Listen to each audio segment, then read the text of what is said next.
भविष्यातील प्रत्येक तंत्रज्ञानात भारताला सर्वोत्तम देश बनवण्यासाठी आपल्याला काम करायचं असून make AI work for India हे आपलं उद्दिष्ट असल्याचं पंतप्रधान नरेंद्र मोदी यांनी म्हटलं आहे. ते आज नवी दिल्लीतल्या भारत मंडपम इथं आयोजित युग्म परिषदेला संबोधित करत होते. टॅलेंट, टेम्परामेंट, टेक्नॉलॉजी ही त्रिसूत्री देशाचं भविष्य पालटणार असल्याचं प्रतिपादन त्यांनी यावेळी केलं. पुढच्या 25 वर्षात भारताला विकसित करण्याचं उद्दिष्ट आपण ठेवलं आहे. आपली उद्दिष्ट मोठी असून वेळ कमी आहे. प्रयोगशाळा आणि बाजारपेठ यातलं अंतर कमी केल्यावर संशोधनाचे परिणाम लोकांपर्यंत वेगानं पोहोचतात, असं पंतप्रधानांनी यावेळी सांगितलं. AI, क्वांटम कम्प्युटिंग अशा क्षेत्रांना प्रोत्साहन मिळण्याची गरज व्यक्त करून यासाठी उद्योग अग्रणींनी पुढाकार घेण्याचं आवाहन पंतप्रधानांनी यावेळी केलं.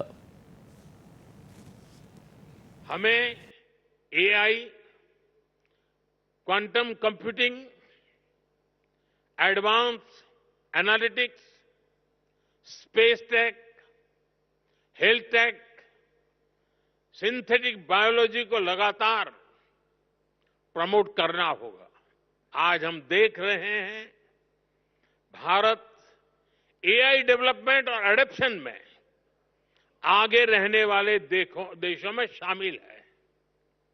इसके विस्तार के लिए सरकार ने इंडिया AI मिशन को लॉन्च किया है. फ्यूचर टेक्नोलॉजी में भारत को बेस्ट इन वर्ल्ड की लिस्ट में शामिल करना है. युग्म के जरिए हम इन प्रयासों को नई ऊर्जा दे सकते हैं. शिक्षा मंत्रालय और वाधवानी फाउंडेशन की साझा पहल से हम देश का इनोवेशन लैंडस्केप बदल सकते हैं. आज के इस आयोजन से इसमें बहुत ज्यादा मदद मिलेगी. कुठल्याही देशाचं भवितव्य युवांवर अवलंबून असतं. त्यामुळे भारताच्या उज्ज्वल भविष्यासाठी युवा पिढीला सक्षम करणं महत्त्वाचं असून शिक्षण यात महत्त्वपूर्ण भूमिका बजावतं, असं पंतप्रधानांनी अधोरेखित केलं. 21व्या शतकाच्या गरजा लक्षात घेऊन आपल्या शिक्षण व्यवस्थेचं आम्ही आधुनिकीकरण करत असल्याचं पंतप्रधान म्हणाले. नवं शिक्षण धोरण जागतिक मानकं लक्षात घेऊन तयार केलं असून त्याचे परिणामही आता दिसू लागले आहेत, असं पंतप्रधानांनी सांगितलं. कि हम अपने युवाओं के भविष्य के लिए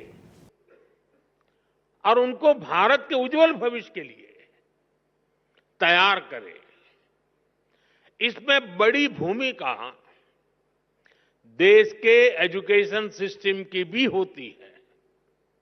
इसलिए हम देश के एजुकेशन सिस्टम को 21वीं सदी की जरूरतों के मुताबिक आधुनिक बना रहे हैं.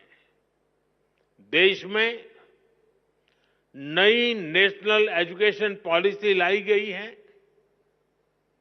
इसे शिक्षा के ग्लोबल स्टैंडर्ड्स को ध्यान में रखकर तैयार किया गया है.